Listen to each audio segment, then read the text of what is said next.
la chaîne qui donne envie d'agir.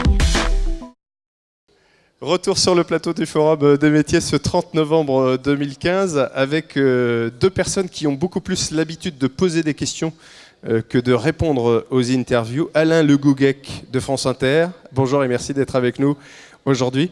Bonjour, merci de m'accueillir. Tout jeune retraité, vous allez nous raconter peut-être les grandes lignes de votre parcours. Je tiens à préciser que c'est une interview totalement improvisée. Je viens à l'instant de prévenir Chérine et Breuel qui étaient nos invités. Le deuxième invité, c'est Alexis Bédu de Radio France Internationale.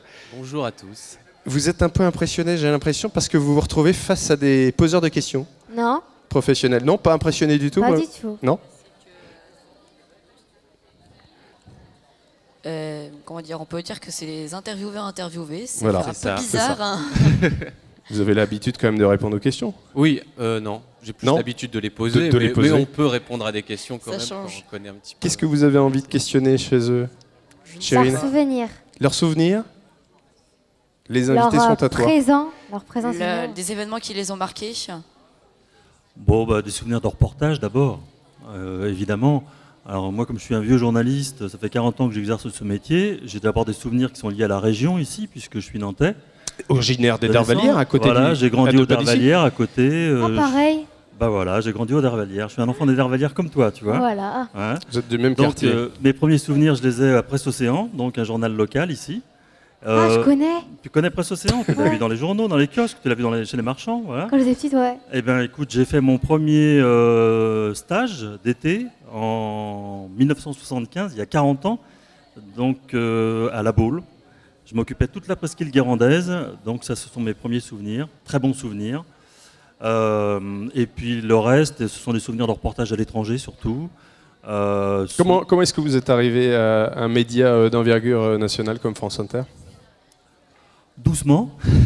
J'ai commencé par la presse quotidienne régionale, donc j'ai fait du local, et puis bon, ce sont des rencontres qui font que de fil en aiguille, on arrive à faire de la radio. D'abord, je ne me destinais pas du tout à la radio, je pensais que j'allais travailler dans des journaux et écrire ma vie entière, et puis à un moment, j'ai eu une opportunité. Et Radio France d'abord? J'ai été candidat à Radio France parce que Radio France ouvrait des radios locales un peu partout en France. J'ai un nom breton, donc le Gouguec, je me suis dit tiens, ils vont ouvrir une radio en Bretagne, j'ai mes chances, et en fait ils m'ont pris, mais ils m'ont nommé à Nice. Donc j'ai commencé à Nice. Et pourquoi? Pour découvrir totalement, finalement, être dans cet esprit de curiosité permanent qui caractérise le journaliste. On ouvrait la radio à ce moment-là, ils avaient besoin de gens qui avaient déjà une expérience du journalisme. Moi, je n'avais pas l'expérience de la radio, j'avais l'expérience du journalisme. Au début, ça me faisait un peu bizarre parce que dans le journalisme, j'avais l'habitude de me promener avec un stylo et un calepin dans la poche. J'arrivais discrètement et tout ça. Là, j'arrivais avec du matériel sur l'épaule, d'enregistrement. J'avais l'impression d'avoir une prothèse. C'était très bizarre, quoi, le prolongement du bras. Ça déstabilise un peu le dos. Mais on s'y fait. Ouais. Et puis pour le coup, l'approche est différente parce que là, vous recueillez les paroles des personnes que vous rencontrez. Forcément, il y a un petit peu de résistance. Vous avez dû observer la même chose que ce qu'on observe quand on a une caméra sur l'épaule, un peu de résistance de la part. Les gens reculent d'un pas déjà quand on approche un micro, sauf dans les circonstances dramatiques où ils oublient le micro et ils se lâchent parce qu'ils ont besoin de parler. Je pense que ça a été le cas lors des attentats du 13 novembre récemment. Moi, je suis allé dans des pays en guerre, en Bosnie, en Afghanistan, en 2011. Les gens oublient complètement la caméra et le micro, généralement, dans ces cas-là, quand ils vivent des choses difficiles. Mais sinon... Qu'est-ce qui vous a marqué le plus? Racontez-nous peut-être l'un de ces voyages professionnels.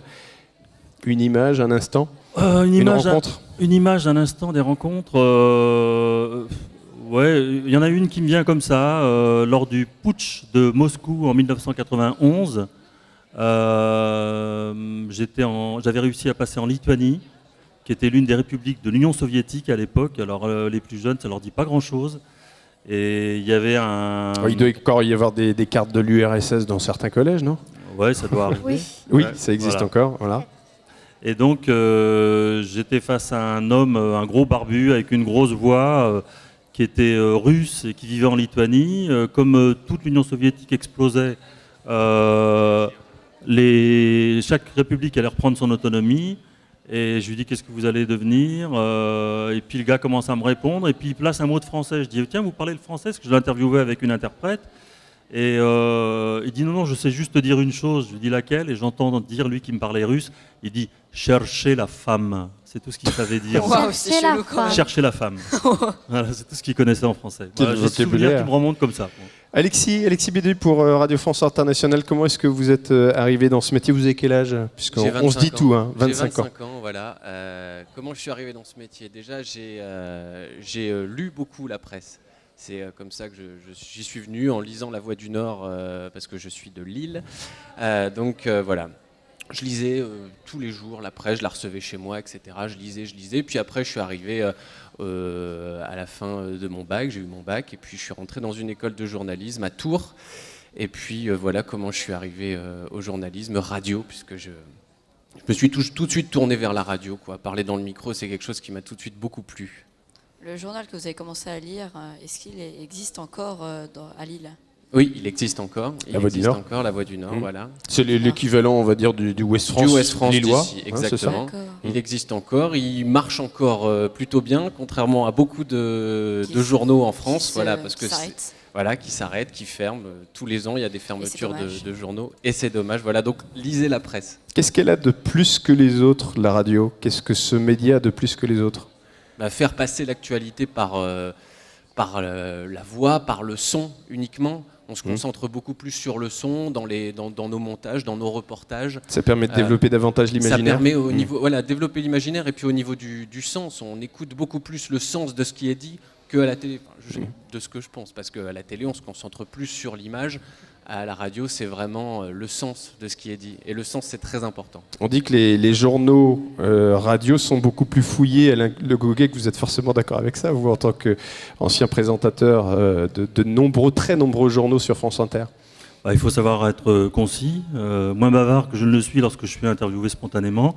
Il faut savoir choisir ses mots, faire des phrases courtes. Mais le travail est le même pour tous les journalistes, c'est-à-dire que quand on va chercher une information, il faut la vérifier avant de la donner. Actuellement, sur le web, sur Internet, il y a un tas d'informations qui arrivent, c'est une véritable avalanche, mais la plupart du temps, elles ne sont pas vérifiées, donc c'est la place faite à la rumeur. Les gens prennent ça pour argent comptant, estiment que tout ce qui est sur Internet est juste, mais il y a beaucoup de choses très fausses, mensongères, il faut se méfier, il faut faire très très attention, exactement. Chérine, qu'est-ce que ça t'inspire, ça ? Qu'est-ce que ça t'inspire, ce que dit Alain Le Goguet, qu'il y a beaucoup d'informations aujourd'hui sur Internet et il y a malheureusement beaucoup de fausses informations, beaucoup d'intox, comme on dit, d'intoxication. Ouais, c'est vrai. Oui. Comment est-ce que tu t'informes à 14 ans? Comment est-ce que tu vas chercher l'information? Comment est-ce que tu essayes d'en savoir plus sur le monde? Je vais sur Wikipédia. Wikipédia, il y a aussi des choses fausses sur Wikipédia. Il y a aussi des choses fausses sur Wikipédia, oui, puisque c'est... Parce qu'en fait, les trucs que je vois, ils sont en train de dire, mais en fait, moi, j'ai trouvé une astuce, il faut mettre, par exemple, qu'est-ce que vous cherchez sur Internet, et à côté, vous mettez vrai et faux à côté. Oui. À côté. Et ça suffit, ça, à avoir la vérité? En fait, on voit, et par exemple, il y a 25% qui disent que c'est vrai, et par exemple, 80% qui disent que c'est faux, donc ça peut être faux. Je suis sûr que vous apprenez des choses là. Oui. De toute façon, moi, elle pourrait m'enseigner, Chérine, me dire comment fonctionne Internet, parce que, évidemment, je consulte, mais je suis pro, pas... J'imagine que tu es une pro, certainement, tu pourrais me dire beaucoup de choses. Moi, à l'époque, c'était surtout les journaux de papier qui existaient. Quand j'étais enfant, il y avait juste une chaîne de télévision, une seule. Quand on voit, c'était TF1 en gros, c'était la seule, c'était l'URTF. Ça n'existait pas encore TF1, c'était la chaîne de télévision, il n'y en avait qu'une. Mais en revanche, moi, ma mère, puisque j'ai grandi comme toi, Audervallière, ma mère, elle était femme de ménage, elle ne savait pas écrire, par exemple, mais elle avait une très bonne idée. Elle avait compris que j'aimais lire. Et donc, partout où elle allait travailler chez ses employeurs, quand elle voyait que ses employeurs jetaient des journaux de toutes sortes, elle récupérait les journaux, elle me les apportait. Ce qui fait que moi, je me construisais une culture générale parce que je lisais tout ce qu'elle m'apportait. Et je conseille aux gens qui veulent être journalistes aujourd'hui de lire tout ce qui leur tombe sous la main. C'est la meilleure façon de se faire une culture générale et de recouper les informations. Ou abonnez-vous aux journaux, hein. Pardon ? Abonnez-vous aux journaux. Oui, c'est ça, il faut s'abonner aux journaux. Il faut s'abonner aux journaux, oui. Mais même si tu trouves... Et puis s'abonner à France Inter aussi, il faudra essayer France Inter. Hein. France Inter. La radio sur laquelle la radio nationale travaillait encore il y a quelques jours Alain Le Goguet. Réaction Brivois, est-ce que dit... Il devait y avoir beaucoup de lectures, beaucoup de journées remplies avec les journaux que vous apportez? Bah, je lisais ça le soir avant de me coucher. Je faisais pas toujours mes devoirs, mais en revanche, je lisais les journaux, tu vois. Mais comme j'ai su très tôt que je voulais être journaliste, depuis l'âge de 14 ans, finalement, j'étais en train de me construire une culture qui allait me permettre d'exercer ce métier. Est-ce que vous écoutez la radio, vous, à 13-14 ans? Jamais. Non, jamais. Vous n'avez pas la culture de l'auditif uniquement? Moi, J'ai pas de radio chez moi. De l'imaginaire. Il n'y a pas de radio, Brivol? Moi, c'est dans le retour des vacances. Pour mon père, il ne s'endorme pas, il écoute les infos. Ouais. France Inter. Et ben maintenant que vous aurez fait connaissance avec 2 journalistes de radio, c'est assez étonnant hein, comme rencontre hein, pour le Mais coup. lorsque Chérine dit qu'elle n'a Vous pas de radio, écoutez mais peut-être si la tu as une radio. radio sur Internet, hein, tu sais, tu peux écouter France Inter sur Internet, tu fais Ou sur mon franceinter.fr et téléphone. tu y es. Ou sur ton téléphone. Oui, aussi. J'ai une petite- Merci beaucoup d'avoir accepté, on va vous libérer parce que vous êtes attendu, d'avoir accepté notre invitation. Vous reviendrez, vous êtes nantais Alexis? Moi, voilà, ouais, je suis nantais depuis quelques mois seulement et Bon. je découvre cette Ah. belle ville avec beaucoup d'intérêt. Eh ben on sait où vous trouvez Alain, donc vous êtes originaire de Nantes, puis vous revenez à la retraite, là, vous réinstallez à Nantes, ou continuez de vous installer? Non, je ne me réinstalle pas à Nantes. Ma femme est du sud de la France, donc Paris, c'est un juste milieu pour nous deux. Paris, vous allez là à Paris. Oui, je rentre cet après-midi à La Paris, chance. dans ma maison. à Paris. Moi, je suis à Nantes. Mais ma mère est toujours à Nantes, elle a 97 ans et elle vit tout près d'ici. Merci en tout cas d'avoir accepté notre invitation, et puis longue vie à la radio. Écoutez la radio les jeunes, écoutez, vraiment, vous apprendrez plein de choses. C'est un bon Merci à vous. conseil. Réussir, la chaîne qui donne envie d'agir.